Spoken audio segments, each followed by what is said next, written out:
বরিশাল বিভাগ পিরোজপুর জেলার বেশ কিছু অঞ্চলে অসংখ্য মানুষের বেঁচে থাকার একমাত্র অবলম্বন হচ্ছে নদীর কিনারা ঘেঁষে জন্মানো হোগলা পাতা। এই হোগলা পাতা রোদে শুকিয়ে পাটি তৈরি ও বিক্রি করে চলে কয়েক হাজার মানুষের জীবন। আর এই গাছের গোড়ায় বছরের নির্দিষ্ট একটি সময় জন্ম নেয় অদ্ভুত একটি খাবার, যা কিনা অনেকের কাছে হোগলা পাতার শিকড় বা গজি নামে পরিচিত। এই শিকড়ের সাদা অংশ ছোট বড় সকলের কাছে বেশ জনপ্রিয় একটি খাবার। আজকের ভিডিওতে দেখব 100 বছরেরও বেশি সময় ধরে প্রচলিত এই খাবারটি কিভাবে সংগ্রহ করে তার সম্পূর্ণ প্রসেস। এই যে গজিটা আপনারা তুলতেছেন, এটা আপনাদের এই অঞ্চলে কত বছর ধরে খায়? এই ধরেন 500 বছর আগে হইতে। তাই?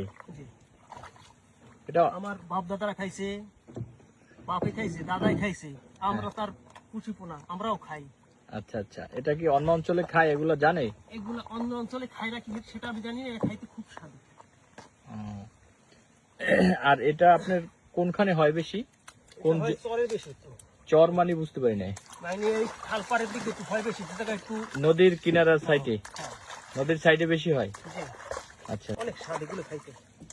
আজকে আপনি তুলে এগুলো কি করবেন? এগুলো সব লইতাম বাসায়, খাবার জন্য তুলতে আসছেন? সব সব খাবার জন্য তুলতে আসি। আচ্ছা আচ্ছা। অনেক স্বাদ কিন্তু এগুলো, এককাল নারকেলের ফোকরার মতন। তাই? স্বাদ এখন। যে কেউ খাইতে পারবে? সবাই খেতে পারবে।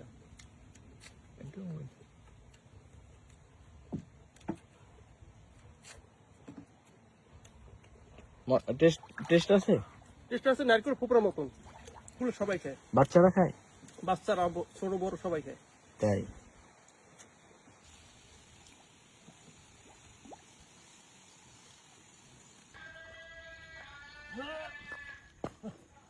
বেশি কথা খান।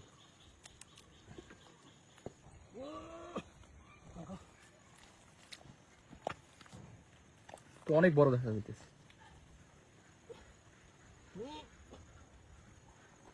ওয়াও, মাল বিশাল, এত বিশাল। বিশাল।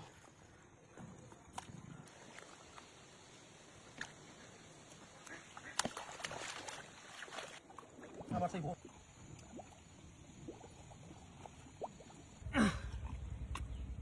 বিশাল। ওয়াও, অনেক বড়। হ্যাঁ,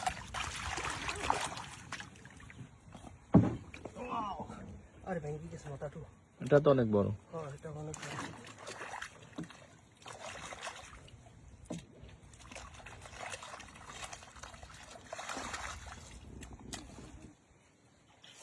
তো অনেক পাইছেন ভাই? হ্যাঁ, অনেক পাইছে। খাইতে খুব স্বাদ। এই অঞ্চলের মানুষে কি এগুলো খাবার এখন সবাই অভ্যস্ত হয়েছে? সবাই খায় আমাদের অঞ্চলে।